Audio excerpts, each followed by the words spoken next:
വിശദമായ വിവരം കാണിക്കാം. പക്ഷെ രസകരമായ സംഭവം എല്ലാവരും ഭംഗിയാണ് കണ്ടോ. നമ്മൾ മുകളിൽ നിന്നുള്ള മൗണ്ടൻ വന്നിട്ട് നേരെ കടലിലേക്ക് ഇറങ്ങി നിൽക്കുന്നു. ഇറങ്ങി ഇതാ പോവുകയാണ്. ബോട്ടിങ്ങും കാര്യങ്ങളും നടക്കുന്നുണ്ട്. ഫോറിനേഴ്സ് എല്ലാം കുളിക്കുന്നുണ്ട്. അവിടെ നിന്ന് ഇവിടെ നോക്കിയേ, എല്ലാ രീതിയിലും എല്ലാ വള്ളങ്ങളും എല്ലാം കിടപ്പുണ്ട്. ഒപ്പം ഇതങ്ങനെ നമ്മുടെ വ്യൂ പോയിട്ട് നേരെ ഇതാ നോക്കിയാൽ താഴോട്ട് വന്നു കഴിഞ്ഞ് കഴിഞ്ഞാൽ ബീച്ചിൻ്റെ സ്ഥിതി പഴയത് തന്നെയാണ്. വേസ്റ്റുകളുടെ ഒരു കേന്ദ്രം തന്നെയാണ് ഇവിടെ കേട്ടോ. വേസ്റ്റുകളുടെ ഒരു കേന്ദ്രം തന്നെയാണ് ഇവിടെ. അതിപ്പോഴും മാറിയിട്ടില്ല. അത് സമയാസമയം ഡൈല്യൂട്ട് ചെയ്ത് പോകുന്നില്ല. പക്ഷേ കോർപ്പറേഷൻ ഇപ്പോൾ ഞാൻ ഒരുപാട് കാര്യങ്ങൾ മാറ്റമുണ്ട്. പഴയതുപോലെ ചവറൊന്നുമില്ല കേട്ടോ, വൃത്തിയുണ്ട്. ഞാനിതാ മുമ്പോട്ട് പോകണേ. ബീച്ച് ഞാൻ ബാക്കിൽ നിന്ന് കാണിക്കാം. മുൻപോട്ട് പോവുകയാണ്. ഇനി ഇതിലേ ഞാൻ നടന്ന് മുകളിലേക്ക് പോകണേ. പിന്നെ ഇതിലേ നടന്ന് ജംഗ്ഷനിലേക്ക് പോവുകയാണേ. ഇത് കോവളം ബീച്ചിലോട്ട് നിങ്ങൾ പഴയ മെയിൻ ബീച്ചിലോട്ട് വരുന്ന വഴിയാണ്. തിരുവനന്തപുരം നഗരസഭയുടെ ഓട്ടോ സ്റ്റാൻഡിൻ്റെ ബോർഡാണ് കണ്ടോ. ഓട്ടോറിക്ഷയും കിടപ്പുണ്ട് കേട്ടോ. ഓട്ടോറിക്ഷയും കിടപ്പുണ്ട്. നമ്മുടെ പാസ് ചെയ്തൊരു കാറ് പോവുകയാണ്. ഇത് ഓട്ടോ സ്റ്റാൻഡാണ്.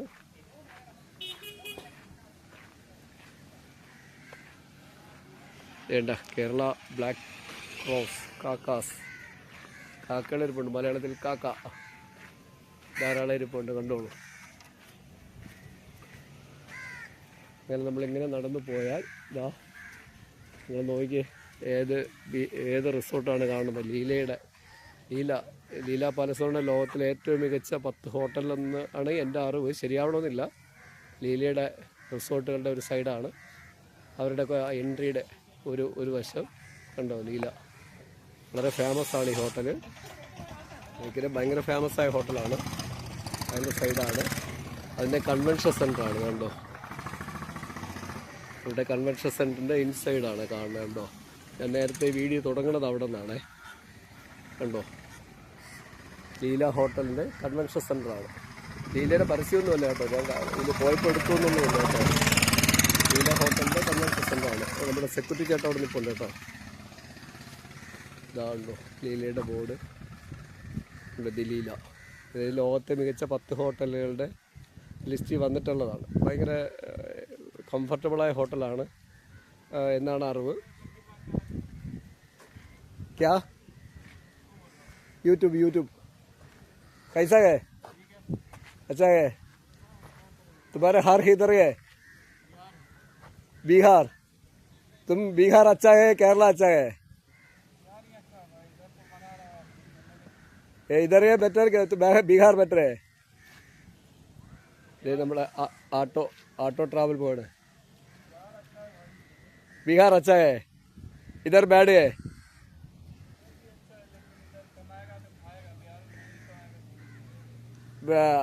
अच्छा स्टेट किधर है? बिहार है, केरला है?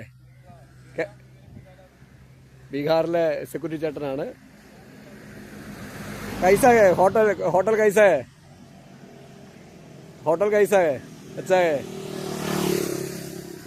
ഇവിടെ നിന്ന് ഒരു ഫോറിനേഴ്സിനെ കൊണ്ട് പുറത്തോട്ട് പോയാണ് കേട്ടോ. അവർ ബീഹാറിലെ സെക്യൂരിറ്റിയാണ്. बाय. तुम्हारा नाम क्या है?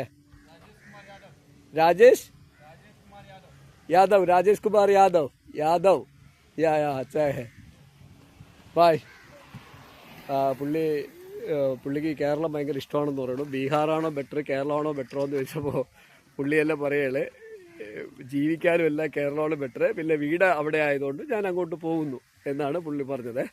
ഞാനപ്പോൾ ഇവിടുന്ന് മുകളിലോട്ട് പോവുകയാണ്. എൻ്റെ പ്രിയ പ്രേക്ഷകരെ നിങ്ങൾ അറിയുക, ഞാൻ കോവളത്തിൻ്റെ മെയിൻ ജംഗ്ഷനിലോട്ട് തിരിഞ്ഞ് നടക്കുകയാണ്. ബീച്ച് ഞാൻ പിന്നീട് കാണിക്കും. രണ്ടാമത് നിങ്ങൾ ആരുടെ ചോദിച്ചാലും നോക്കിയാൽ ജോലിക്ക് വന്ന എല്ലാവരും കേരളമാണ് ബെറ്റർ എന്ന് പറയുന്നു. ഒപ്പം തന്നെ നമ്മളിവിടുന്ന് കുട്ടികളധികം ദൂരോട്ട് പോകണം. കാരണം കേരളത്തിൽ ജനിച്ച കുട്ടിക്ക് ഇതിനേക്കാളും നല്ല ഫെസിലിറ്റീസ് വേണം. അവർക്ക് ഇവിടുത്തെ റെസ്ട്രിക്ഷൻ പറ്റില്ല. ഓവർ റെസ്ട്രിക്ഷൻ നമ്മൾ ഗ്രാമങ്ങളിലെല്ലാം എടുത്തുകൊണ്ട് അതിൻ്റെ ബുദ്ധിമുട്ടുണ്ട്. അതുകൊണ്ടായിരിക്കും നമ്മുടെ കുട്ടികൾ അങ്ങനെ പോകുന്നത്. അതൊരു വശത്ത് അങ്ങനെ നിൽക്കട്ടെ.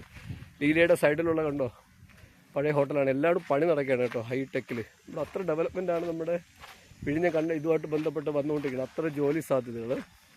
ഒരു ഫോറിനർ വരണുണ്ട്. പുള്ളിക്ക് ഇഷ്ടപ്പെടുമോ എന്നറിയില്ല വീഡിയോ എടുക്കുന്നത്. അവിടെ പുള്ളി hi How are you? Where are you from? Italy? Okay. ഒരു സായിപ്പയിലേ പോയി ഞാൻ പുള്ളിയുടെ അടുത്ത് സംസാരിച്ചതാണ്. അങ്ങനെ അതിൻ്റെ കാഴ്ചയിൽ കൂടിയാണ് നിങ്ങളെ ഞാൻ കൊണ്ടുപോകണത് കേട്ടോ. ഇപ്പോൾ റോഡൊക്കെ നല്ല അത്യാവശ്യം കേട്ടോ, മുമ്പത്തെ പോലെയൊന്നും വൃത്തികേടൊന്നുമില്ല കേട്ടോ, കുറേ നല്ല വൃത്തിയായിട്ടുണ്ട്. പക്ഷേ ഇത് ലീലയുടെ ഫ്രണ്ടിലായതുകൊണ്ട് ലീല ഹോട്ടലുകാർക്ക് ഇത് ക്ലീൻ ചെയ്യാം കേട്ടോ. എന്തിനാണ് കോർപ്പറേഷന് പൈസ കൊടുത്തു എന്ന് പറഞ്ഞ് മാത്രം ലീല വെയിറ്റ് ചെയ്യണേ? ലീലയ്ക്ക് അത്രയ്ക്ക് കാശില്ലേ? അവർക്ക് ഇതിൻ്റെ ഫ്രണ്ടെല്ലാം ക്ലീൻ ചെയ്ത് ചെടികൾ വെക്കുക. അതിൻ്റെ അത് കോർപ്പറേഷൻ അതിനുള്ള പെർമിഷൻ കൊടുക്കണം. കാരണം ഇവിടെ ചെടി വെച്ചാൽ ഉടനെ അവർ പേരിൽ കേസെടുക്കുകയല്ല ചെയ്യേണ്ടത്. ഒരു വലിയ ഹോട്ടലിൻ്റെ ഏകദേശം 1 കിലോമീറ്റർ ചുറ്റളവിലെല്ലാം അവർക്ക് ചെടി വെച്ച് സംരക്ഷിക്കാനും മറ്റു രീതിയിൽ വൃത്തിയാക്കിയിടാനുള്ള പെർമിഷൻ കൊടുത്തിട്ട് അത് ചെയ്തില്ലെങ്കിൽ അവർക്കെതിരെ ഫൈൻ അടിക്കണം.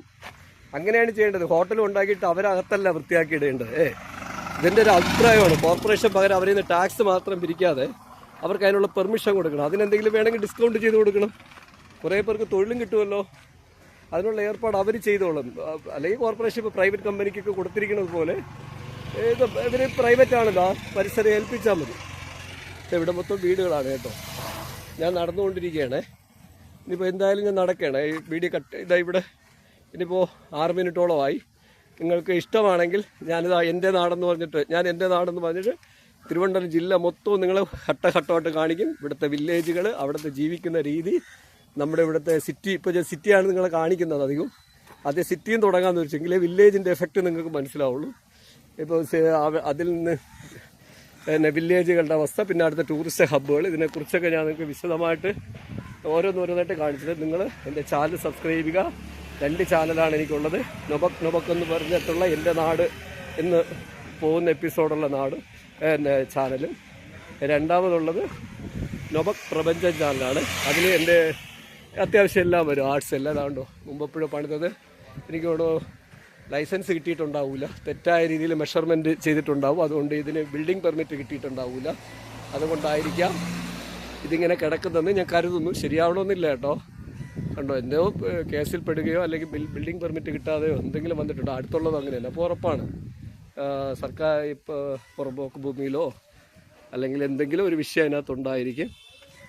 വന്നിട്ടില്ല. അപ്പോൾ ഞാനിതാ നടക്കണം കേട്ടോ.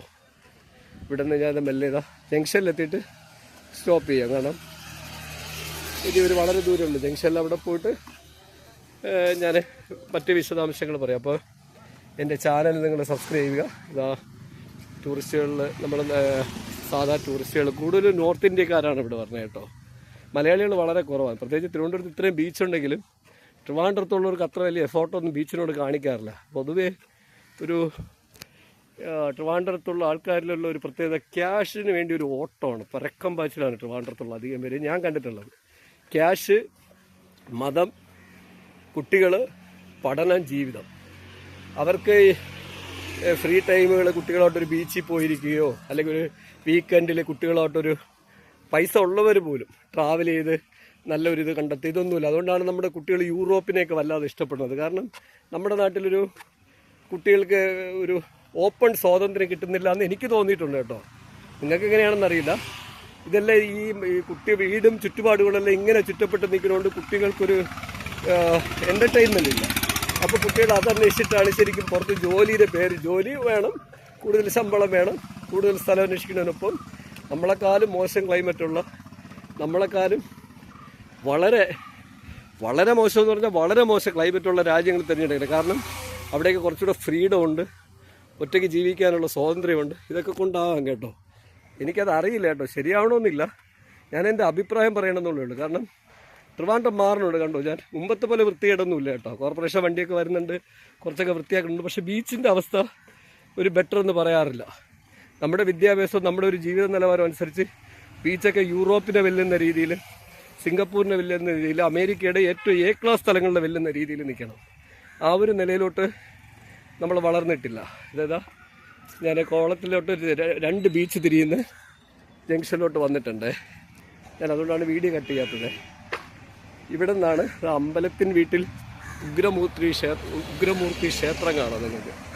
കണ്ടോ, അമ്പലത്തിൽ വീട്ടിൽ ഉഗ്രമൂർത്തി ക്ഷേത്രം. മൂർത്തികളെന്ന് പറഞ്ഞാൽ ബയ്യാട്ട് കുടിയിരുത്തുന്നതിന് എന്തുമാണ്, നമ്മൾ ദൈവത്തിൻ്റെ തൊട്ടടുത്ത് ഒരു എക്സ്ട്രാ ആളിനെ ഇരുത്തും. അങ്ങനെ ഒരു ഇതാണ് ഉഗ്രമൂർത്തി. ഈ നമ്മുടെ ക്ഷേത്രങ്ങളൊക്കെ ചെയ്തിട്ട് വശങ്ങളിലൊക്കെ മൂർത്തികളെ ഇരുത്താറുണ്ട്. അപ്പോൾ അതുമായിട്ട് ബന്ധപ്പെട്ടിട്ടുള്ള ഏതോ ഒരു മൂർത്തി ഭാവമാണ് അവിടെ വന്നിരിക്കുന്നത്. അമ്പലത്തിൽ വീട്ടിൽ ഉഗ്രമൂർത്തി ക്ഷേത്രം, അതാണ് കാണുന്നത് നിങ്ങൾ കേട്ടോ. ഇത് ജംഗ്ഷനാണ്, ഓട്ടോ സ്റ്റാൻഡാണ് കേട്ടോ.